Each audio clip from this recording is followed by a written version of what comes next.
오늘 우리에게 주신 하나님의 말씀 같이 나누도록 하겠습니다. 여호수아 6장 1절부터 7절까지 그리고 마지막 27절까지 이렇게 같이 보도록 하겠습니다. 여호수아 6장입니다.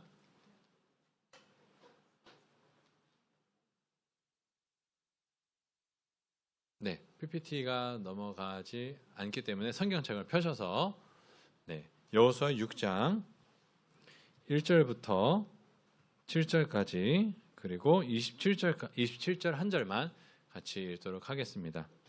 우리 같이 읽도록 하겠습니다. 시작. 이스라엘 자손들로 말미암아 여리고는 굳게 닫혔고 출입하는 자가 없더라. 여호와께서 여호수아에게 이르시되 보라, 내가 여리고와 그 왕과 용사들을 내 손에 넘겨 주었으니 너희 모든 군사는 그 성을 둘러 성 주위를 매일 한 번씩 돌되 엿새 동안을 그리하라. 제사장 7은 7 양각 나팔을 잡고 언약궤 앞에서 나아갈 것이요 7째 날에는 그 성을 7번 돌며 그 제사장들은 나팔을 불 것이며 제사장들이 양각 나팔을 길게 불어 그 나팔 소리가 너희에게 들릴 때에는 백성은 다 큰 소리로 외쳐 부를 것이라. 그리하면 그 성벽이 무너져 내리리니 백성은 각기 앞으로 올라갈지니라 하시매 눈의 아들 여호수아가 제사장들을 불러 그들에게 이르되 너희는 언약궤를 메고 제사장 7은 양각 나팔 7을 잡고 여호와의 궤 앞에서 나아가라 하고 또 백성에게 이르되 나아가서 그 성을 돌되 무장한 자들이 여호와의 궤 앞에서 나아갈지니라 하니라. 27절 한 번 더 읽겠습니다. 시작.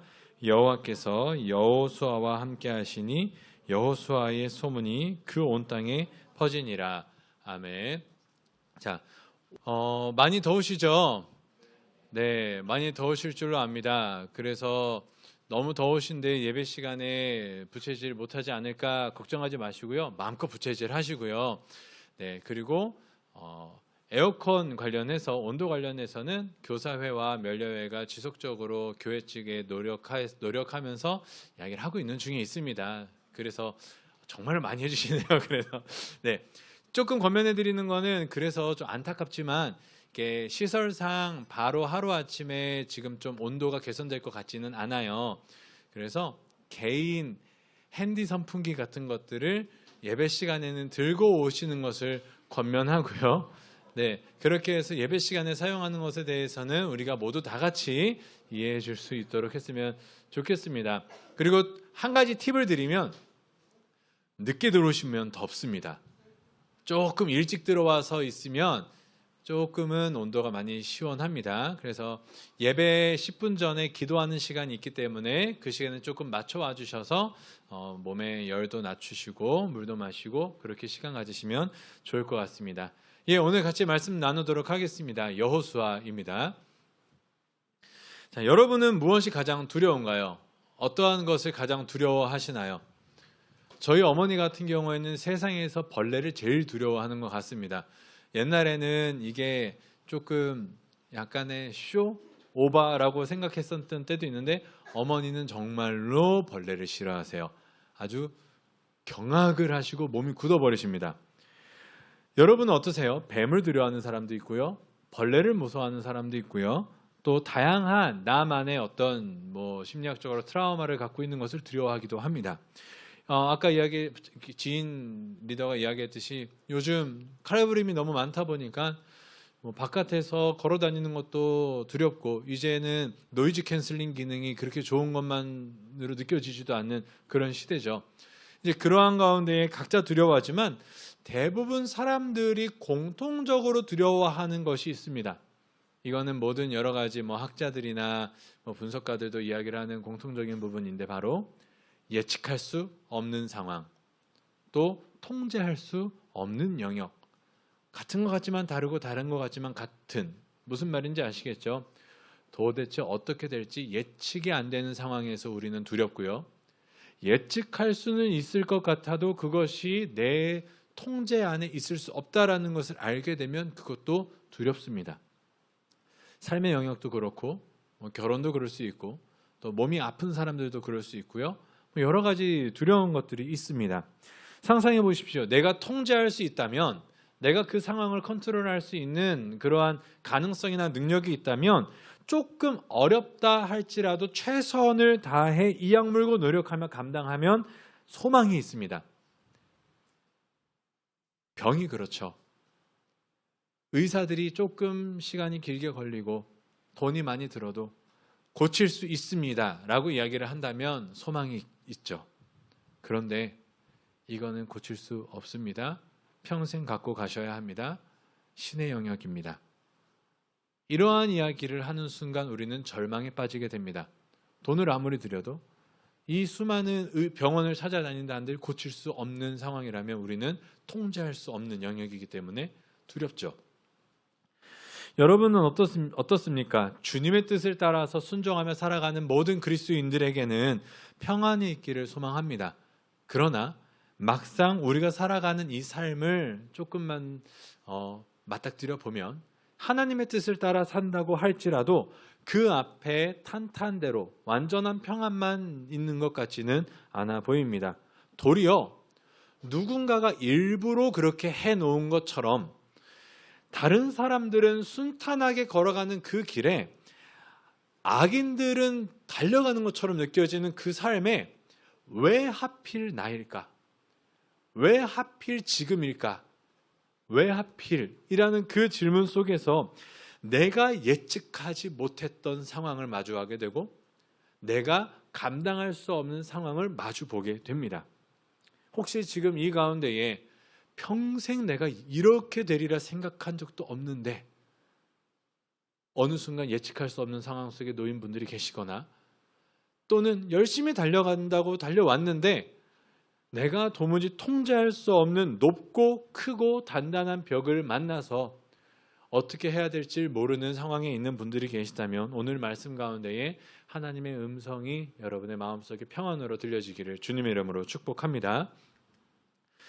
오늘 본문 속의 이스라엘 백성은 하나님의 인도하심을 경험한 자들입니다. 바로 방금 전까지요. 요단을 건넜습니다. 요단강이 갈라졌죠. 저 위에 저 먼 곳에 물이 쌓였습니다. 바닥의 마른 땅이 되어서 건넜습니다. 그 가운데에 애굽 땅을 10가지 재앙으로 치시고 능력의 손으로 홍해를 가르신 하나님이 지금도 여기 계시는구나를 그들은 눈으로 확인했습니다. 그리고 그들이 연약한 인간이기 때문에 그럼에도 불구하고 또 잊어버릴까 무엇을 쌓았죠? 길갈에 12돌을 쌓았습니다. 눈으로 볼 수 있는 것, 그리고 분명히 하나님이 지금 함께 계시다라는 것을 확인하고 걸어온 이들. 그런데 이들이 그렇게 인도하심을 따라오다 보니 그 눈앞에 뭐가 있을까요? 뭐가 있죠? 여리고성이 떡하니 자리 잡고 있습니다. 아니, 다른 곳도 많은데, 요단 동쪽 지방에 다른 곳도 많은데 하필 왜 여기로 이끄셨을까? 하필 왜 여리고일까? 여러분 이 부분 생각 안 해보셨을까요? 이스라엘 백성을 지금 이끄신 건 하나님이십니다. 그리고 지금 여기까지 내가 이끌었다고 확인시켜 주셨습니다. 지금 내가 같이 있다고 확인시켜 주셨습니다. 그리고 잘하고 있다라고 격려할 만큼 잘 왔습니다. 근데 눈앞에 마주 본 것은 여리고. 이 여리고성의 모습을 보십시오. 이게 길이가 200m, 요 세로가 100m 정도 된다고 추정은 하고요. 오늘날에 생각하는 크고 단단한 성의 느낌은 아닙니다. 그러나 그 당시에는 중소도시의 크기였고 저 성 안에 한 1,500에서 200명 정도 살고 있지 않았을까 추정하고요. 그 바깥에 사는 사람들이 더 많았을 거다. 뭐 영화 보시면 아시겠지만 바깥에 살다가 이제 성으로 들어오는 그런 느낌일 텐데 어쨌든 크고 단단한 성이죠. 근데 이 여리고가 지금 어떤 상황인지 성경은 이야기를 해줍니다. 바로 이스라엘 자손들로 말미암아 여리고는 굳게 닫혔고 출입하는 자가 없더라. 여러분 이게 영어로 보면은 조금 이게 더 세게 와 닿는데 이 NEB라고 하는 이제 뉴 잉글리시 바이블에서는 저 부분을 굳게 닫혔고라는 부분을 bolted and buried 무슨 뜻인지 아시겠죠? 빗장을 걸고 완전히 잠가버린 그런 성의 느낌이 있습니다. 그런 느낌이 있고, 제가 그래도 제일 좋아하는 ESV 같은 경우에도 shut up inside and outside, 안과 밖을 다 봉쇄해버린 거예요. 굉장히 철통 수비를 한 겁니다. 우리가 그때 라합의 이야기를 했을 때에도 성과 성 사이에 라합이 살았었던 것 같다, 성곽과 성곽 사이에, 이런 것처럼 오늘날에 생각하는 그 높고 큰 그런 느낌은 아닐지라도 굉장히 단단한 성벽을 갖고 있는 성읍이었고요. 그리고 지금 무엇보다 여러분, 그 이스라엘 백성을 한번 생각해 보십시오. 우리가 생각했을 때에는 우리가 상상 속으로 생각했던 여리고보다는 대단한 것 같지는 않은데 라고 느껴질지라도, 반대로 생각하면 이스라엘 백성의 수준도 우리가 생각한 것보다 못합니다. 광야 1세대 다 죽었죠. 광야 2세대가 들어왔습니다. 광야에서 태어나서 광야에서 자란 자들이에요. 뭐밖에 몰라요? 광야밖에 모르던 사람들이에요. 아무리 덩치가 크고 또 지혜롭고 뛰어난 사람도 시골 오지 저쪽 정글에서 자라던 사람이 서울 한복판에 오면은 휘둥그레지고 뭘 어떻게 해야 될지 모르는 것처럼, 아마 이 방송을 안 보겠지만 20살 때부터 저랑 교제하고 있는 지금 이제 목사님 한 분이 계세요. 그 목사님이 전주에서만 살았습니다. 근데 전주에는 버스는 있는데 뭐가 없을까요? 지하철이 없대요. 저는 우리나라에 지하철이 없는 곳이 있으리라고는 생각을 못했습니다. 의외로 전 서울 사람이거든요. 어렸을 때부터. 근데 그 친구가 서울에 처음 우리 총신대학교에 면접을 보러 왔는데, 고속터미널로 와서 지하철을 타서 총신대 입구를 가야 하는데 지하철이란 걸 난생 처음 본 거예요. 그래서 노선표를 보는 척하면서 들어왔는데 다들 삑삑 들어갔는데, 요즘은 카드잖아요. 옛날에는 이거였어요. 틱축 들어가는 요 티켓이었어요. 티켓 뽑는 것도 모르고, 저건 왜 있는지도 모르고, 어떻게 가는지도 몰라서 노선표를 보는 척하면서 사람들이 어떻게 가는지 계속 봤대요. 한 10분, 20분 정도를. 그리고 나서 들어갔는데 잘 탔을까요? 못 탔을까요? 잘못 타가지고 저기 총신대 입구역을 가야 되는데 뭐 이상한 사당역을 갔나 어디 또 이상한 곳을 갔어요. 아니 되게 멀리 갔어요. 걸어갔대요. 그냥 거기 내려가지고. 네, 그 정도로 지금 여리고 성으로 온 이스라엘 백성들 수가 많기도 하고요. 더 젊을 수도 있고요. 그럴 수 있지만 광야에서만 살던 사람들이에요. 전쟁하던 사람들이 아닙니다. 그 말은 뭐죠?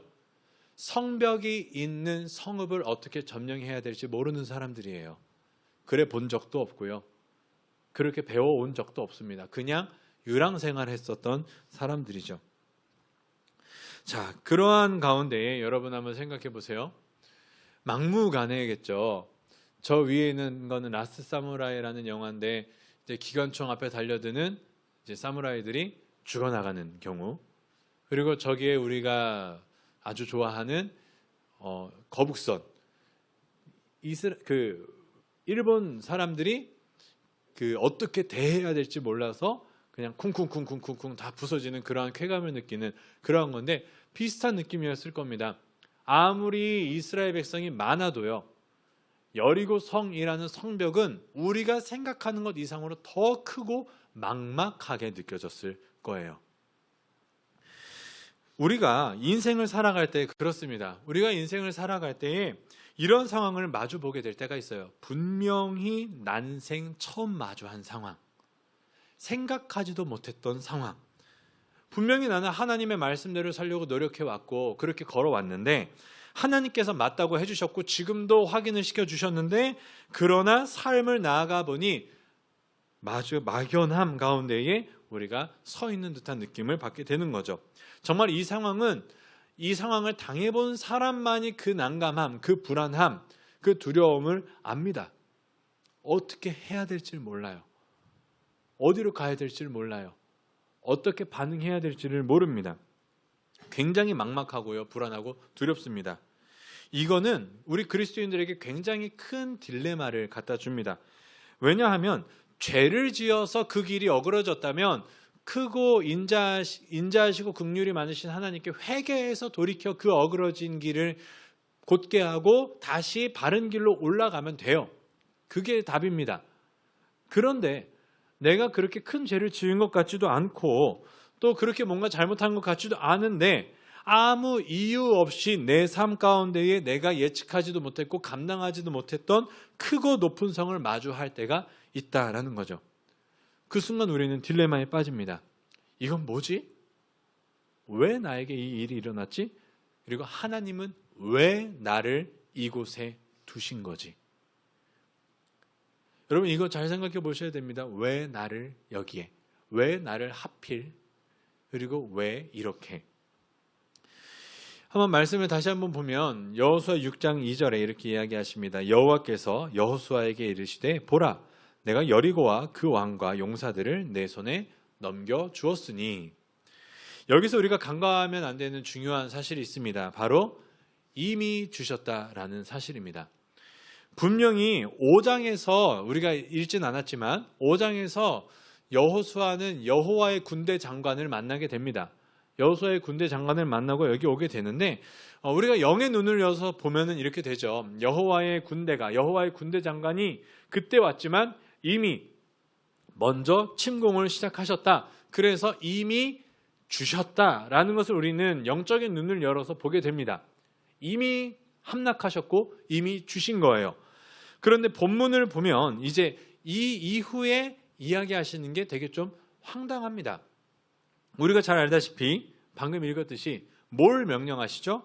6일 동안 성을 한 바퀴씩 돌되 7 제사장들이 7 양각 나팔을 잡고 언약궤 앞에서 나아갈 것이며 7째 날에는 그 성을 7번 돌며 그 제사장들이 나팔을 불고 그때 모든 백성이 크게 외쳐 부르면 이길 것이다 라고 하는 거죠. 자, 여기서 너희가 이것을 하면 주리라가 아니에요. 잘 기억하셔야 됩니다. 너희가 그것을 했기 때문에 준 게 아니라 이미 주신 겁니다. 이미 주신 거고 그 가운데에 순종해라 라고 이야기를 하는 것이죠. 근데 우리야 이 여리고 성의 이야기가 어떻게 끝났는지를 아니까 괜찮은데, 자, 그 당시에는 상황을 한번, 그 사람들의 상황을 한번 입장을 우리가 한번 대어 봅시다. 여호수아라고 생각하시고 또 여호수아의 명령을 들은 백성들이라고 생각해 보세요. 여러분 눈앞에 뭐가 있어요? 여러분 눈앞에 여리고성이 떡하니 서 있어요. 지금 여리고성이 하나님께서 철근을 빼듯이 눈에는 건사해 보여도 하나하나씩 무너져가는 그런 과정이 아니에요. 그게 아니라 눈앞에 여리고는 지금 그대로 서 있습니다. 원래 무너질 성도 아니었어요. 하나님이 눈에 보이지 않게 그 철근을 빼가고 계셨던 것도 아닙니다. 아주 든든하고 원래 있었듯이 거기 눈앞에 서 있죠. 거기에 그냥 그것뿐만이 아니라 철통 방어를 시작했어요. 여러분 이게 되게 중요한 겁니다. 여호수아와 이스라엘 백성에게 하나님은 이미 주셨다라고 하지만 그들의 눈에는 어때요? 아직 일어나지 않았어요. 아직 주시지 않으셨습니다. 아직 여리고는 건재합니다. 그 가운데에 우리는 묻게 되죠. 아니 여기서 여러분 필요한 게 뭐예요? 이 상황 속에서 이 건재한 여리고성 앞에서 우리가 바라는 것은 어떻게 저 성을 무너뜨릴 수 있습니까? 어떻게 우리가 이길 수 있습니까? 라는 방법을 구하잖아요. 전략을 알려주셔야 되잖아요. 그러한 것들을 알려주셔야죠. 여기서 필요한 것은 하나님의 말씀을 분석하고 해석하고 그 의미는 무엇일까? 아까 봤듯이 이미 주었다라고 하는 것은 이미 집안을 흔드셔 놓으셨나? 상징적인 의미니까 이런 걸 묻는 게 아니라 하나님이 이미 하셨다라는 것을 믿는 믿음이었습니다. 그 상황을 해석하는 게 아니었어요. 이미 주셨다고? 어디가, 어떤 부분이, 어떻게, 뭘까? 이렇게 생각하는 게 아니라 주셨다라고 하는 그 말씀을 믿는 거죠. 자, 그러한 가운데 오늘 여호수아와 이스라엘의 모습은 어땠을까요? 분명히 우리 눈에 보이는 것은 막막함입니다. 보이지 않아요. 근데 그 순간부터 하나님이 일하시기 시작하시는 거죠. 분명히 하나님이 우리 앞에 서 계시는 것을 우리는 봐야 되는데 믿음의 눈을 열어서 보지 않으면 그것은 보이지 않는 벽처럼 느껴지기 시작합니다. 6절에서 7절을 보면 이렇습니다. 눈의 아들 여호수아가 제사장들을 불러 그들에게 이르되 너희는 언약궤를 메고 제사장 7은 양각 나팔 7을 잡고 여호와의 궤 앞에서 나아가라 하고 또 백성에게 이르되 나가서 그 성을 돌되 무장한 자들이 여호와의 궤 앞에서 나아갈지니라. 이때 여호수아의 반응은 어땠나요? 하나님의 말씀에 토를 달았어요? 토를 달지 않았어요? 토를 달지 않았습니다. 그냥 하라고 하니까 순종해서 시켰습니다. 근데 우리는 이때 여호수아의 입장이라면 하나님이 좀 멋진 이야기를 해줬으면 좋겠습니다. 전쟁을 준비해라. 너희가 칼과 화살을 만들고 방패를 만들고 또 어떠한 전략과 전술을 통해서 이렇게 이길 수 있게 해주겠다라는 말을 듣고 싶어요. 그게 현실적이거든요. 그런데 하나님께서는 뜬금없이 우리 여호수아와 백성들에게 돌아라. 그리고 소리 질러라. 여러분 이게 정상이에요? 비정상이에요? 이게 합리적인가요? 비합리적인가요? 진짜 쓸데없는 짓이에요. 진짜 뭐 하는 거지 싶은 겁니다. 우리야 여리고성의 이야기를 워낙 많이 아니까 지금 익숙한데 그 당시에 그 상황에 이 이야기를 들으면은 황당하죠. 자, 이 가운데에 놀라운 게 또 있습니다. 여호수아도 아무런 의심과 토를 달지 않고 그렇게 이야기해라, 그렇게 해라라고 하니까 제가 사람들을 불러서 이렇게 하라 이야기합니다. 근데 여기서 더 놀라운 거는 또 백성들과 제사장들, 그 이스라엘 백성의 믿음이에요. 그들이 어떻게 하죠? 순종합니다. 그리고 그렇게 행해요. 6일 동안 성을 돌 때 조용히 하고 돌아라 했거든요. 나팔 소리 빼고는 조용히 해라. 마지막에 질러라. 우리 그 수많은 백성들 중에 이거 불만인 사람 있었을까요? 없었을까요? 있었을 거예요. 만약에 우리 지금 200명 정도 이 정도의 메이커스 안에서도 제가 딱 이렇게 만약에 이야기를 한다면 뭐 MG라서가 아니죠. 우리는 MG보다는 좀 나이가 많아요. 그죠? 손을 들면서 이야기하는 거예요. 목사님 그게 말이 돼요? 제가 전공이 그건데 제가 아무리 생각해봐도 그런데 이렇게 이야기하겠죠. 그리고 그 중에 요즘 좀 제정신 아닌 사람들을 많이 보게 되지만 마음 삐뚤어진 사람 없었겠어요? 조용히 하고 돌아라 했을 때 한번 소리 질러보자. 야 어떻게 되나 보자. 이렇게 하면서 가고 있는데 갑자기 으아 뭐야 하면서 막 소리 지를 수도 있잖아요. 근데 희한하게 그 가운데에 아무도 토를 달지 않고 하나님의 말씀에 순종합니다. 순종하죠. 그래서 8절 9절을 보게 되면은 여호수아가 백성에게 이르기를 마침에 7 제사장들은 여호수아도 그렇게 이야기하고 9절부터 무장한 자들은 후군은 제사장들은 하면서 그들의 말씀대로 가게 되죠. 상식과는 다른 하나님의 일을 보게 됩니다. 그러한 가운데에 결국은 어떻게 됐죠? 우리가 잘 알듯이 여리고성은 무너집니다. 15절 16절을 보면 이제 그 사이에 이것을 다 행하고 7째 날 새벽에 그들이 일찍이 일어나서 전과 같은 방식으로 그 성을 7번 도니 그 성을 7번 돌기는 그날뿐이었더라. 7번째 제사장들이 나팔을 불 때에 여호수아가 백성에게 이르되 외치라. 여호와께서 너희에게 이 성을 주리라 주셨느니라 라고 하니까 백성들이 그렇게 행하고요. 20절에 이에 백성은 외치고 제사장들은 나팔을 불매 백성이 나팔 소리를 들을 때에 크게 소리질러 외치니 성벽이 무너져 내린지라. 백성이 각기 앞으로 나아가 그 성에 들어가서 그 성을 점령하고 약속대로 라합과 그의 가족을 빼고서는 다 진멸합니다. 아간 빼고요.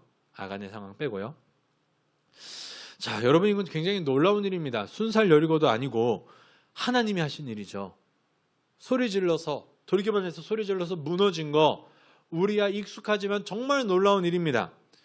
그것을 다시 한번 16절을 보시면 너희에게 여호와가 이 성을 주셨느니라 라고 하는 이 말씀을 여러분은 믿으시기를 바랍니다. 그들이 돌아서 그들이 소리 질러서 무너진 게 아니에요. 이미 주셨고 이미 함락된 성을 하나님이 이스라엘에게 선물처럼 주시는 겁니다. 무슨 말이냐면 선물을 주실 때 눈 감아봐, 손 내밀어봐, 그리고 그 위에 선물을 올려주시듯이 이미 선물이 준비되어 있고 이미 주시기로 하셨고 이미 준 것과 같지만 우리의 그 순종함 가운데에 그게 내 손 안에 들어가는 그런 귀한 일이 있었던 것이죠.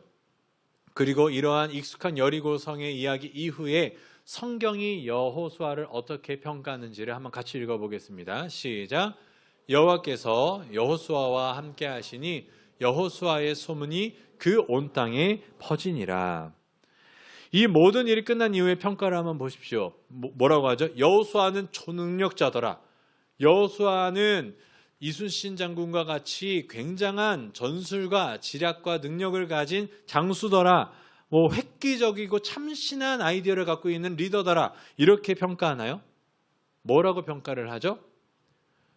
여호와가 함께 하신다라고 성경은 평가를 합니다. 사랑하는 메이커스 여러분, 말씀을 정리하겠습니다.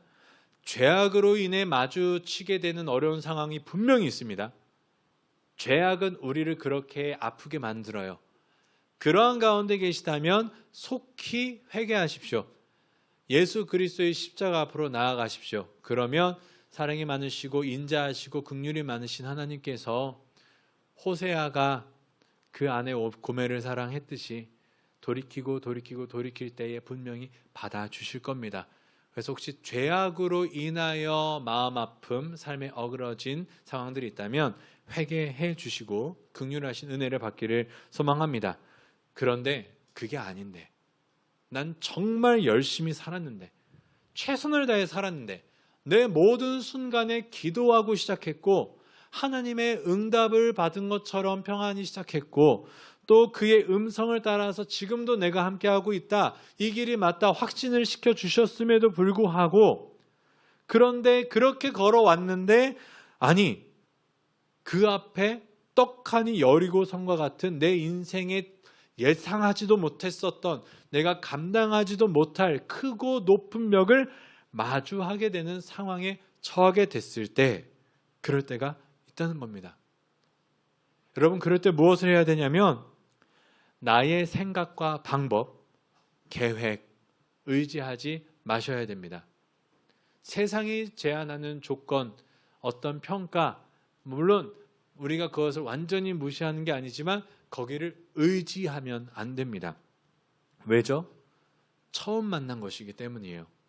내가 통제할 수 없는 것이기 때문이에요. 내가 할 수 없는 것이기 때문에 그때 우리가 가장 먼저 해야 될 것은 무엇이냐? 하나님의 말씀에 귀를 기울이는 겁니다.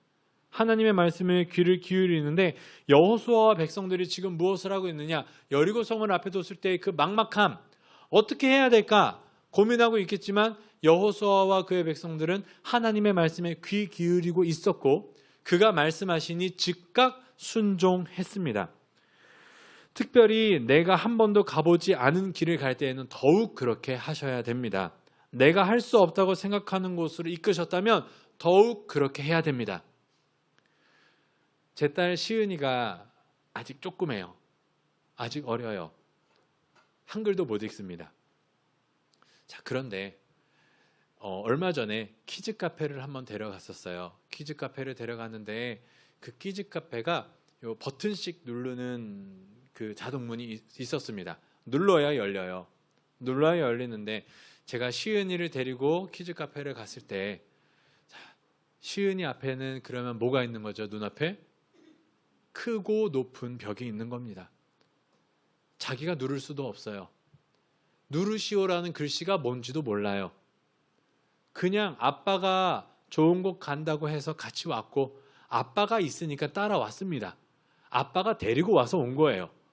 근데 그 앞에 마주보게 된 것은 시은이 입장에서는 뭘 어떻게 해야 되는 건지도 모르고 그냥 막막한 크고 높은 벽이죠. 처음 본 벽이고 그러한 가운데에 여러분 제가 어떻게 하겠습니까? 제가 이끌어갔죠. 제가 목적이 있었죠. 무슨 목적이죠? 키즈 카페를 데려가야지. 저 안에 너에게 좋은 것이 있으니까. 그러면 제가 어떻게 할까요? 데리고 왔으니 제가 눌러서 문을 열어주고, 또는 제가 시은이를 들어 안아서 너가 눌러볼래? 이렇게 하겠죠. 여러분, 비슷한 내용입니다. 하나님께서 여러분과 함께 계시다는 것이 분명하고 여러분이 하나님과 함께 동행하는 것이 확실하다면 여러분의 눈앞에 있는 크고 높은 벽은 왜 하필 내 앞에 이게 있는 거죠? 나를 골탕 먹이려고 하시는 겁니까? 나를 힘들게 하시려는 겁니까가 아니라 하나님께서 그곳에 인도하셨다면 이유가 있는 겁니다. 왜 여기에 두셨습니까? 라는 질문이 아니라 그때는 뭘 하죠? 시은이가 저를 믿기에 시은이는 저를 바라봅니다. 그리고 저를 기다려요. 아빠 여기 왜 왔어? 아빠 이제 뭐 할 거야? 기다려요. 제가 뭐 계산을 한다든지 뭐 신발을 정리한다든지 그러한 시간이 있을 수 있겠죠. 시은이는 얼만큼 그 시간이 걸릴지 알지 못해요. 그저 제가 옆에 있으니 믿고 기다리는 겁니다. 그리고 나서 제가 때가 되고 제가 정리가 되니 문을 열어 마음껏 놀게 해주죠.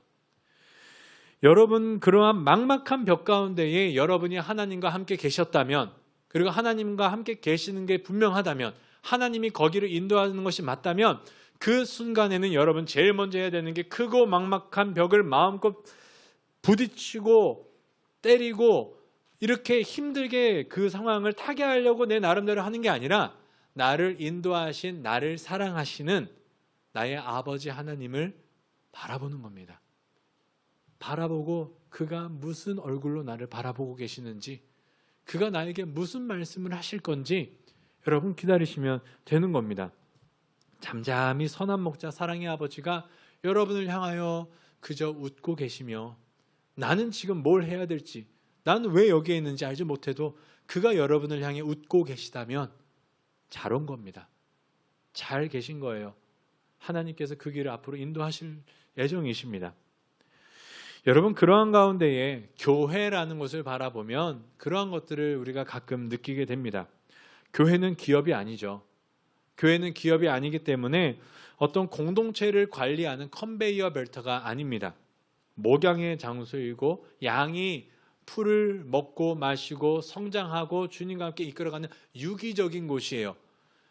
여러분이 그러한 모습으로 모였지 여러분이 군대처럼 딱딱 질서정연하게 유급을 받아서 이 일을 하시고 저 일을 하고 분배하고 그거는 조금 나중의 이미지입니다. 여러분들은 푸른 초장에 불러주신 귀한 주님의 양들이죠.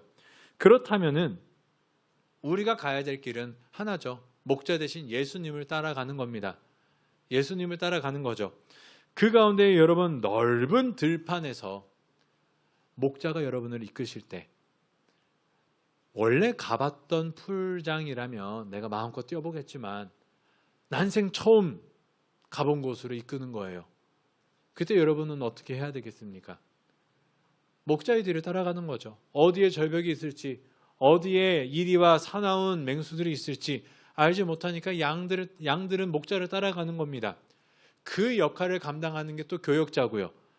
그래서 그냥 짖으면서 여러분들이 예수 따라가기 위하여 소리를 지르는 겁니다. 그래서 내가 평소에 가던 길과 다를지라도 주님께서 인도하시는 길이 맞다면 내가 바라보고 예상했었던 곳과 내가 생각하는 방향이 아니어도 예수 그리스도의 음성을 들고 그곳을 따라가다 보면 결국은 그곳은 푸른 초장이고 우리를 안전히 누이시는 주님이 계획하신 장소라는 것을 믿으시기를 바랍니다.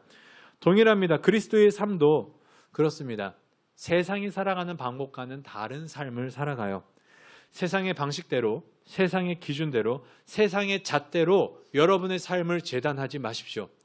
세상은 몇 발자국 앞에 갔으니까 저 사람이 앞섰다. 얼만큼 더 높이 있으니까 그 사람이 더 위에 있구나. 얼만큼 더 가졌으니까, 얼만큼 더 건강하니까, 얼만큼 더 많이 배웠으니까 그러한 것으로 성공 가능성, 나아갈 가능성까지 우리에게 평가를 해서 줍니다. 그게 우리에게는 절망이 되기도 하고 소망이 되기도 하죠. 그러나 하나님의 사람들은 그것으로 재단하지 않습니다. 아무리 크고 높은 벽을 만났을지라도 하나님의 말씀에 순종하는 삶을 살아가고 그곳에 내가 하나님과 함께 가고 있다면, 그렇다면 그것은 나에게 장애물이 아니라 나에게 주실 선물입니다. 여러분, 크고 높은 벽을 만났을 때에 여러분 꼭 기억하시면 좋겠습니다. 하나님과 함께 계시다면 저거는 내가 능히 못 넘고 불안한 그런 두려운 것이 아니라 주님이 나에게 주실 선물, 내가 감당하지 못하기에 주님이 하실 일이 앞에 있다라는 것을 믿고 소망으로 항상 주님의 얼굴을 바라보고 평안을 누리시기를 주님의 이름으로 축복합니다. 우리 같이 주님 말씀하시면 찬양하겠습니다.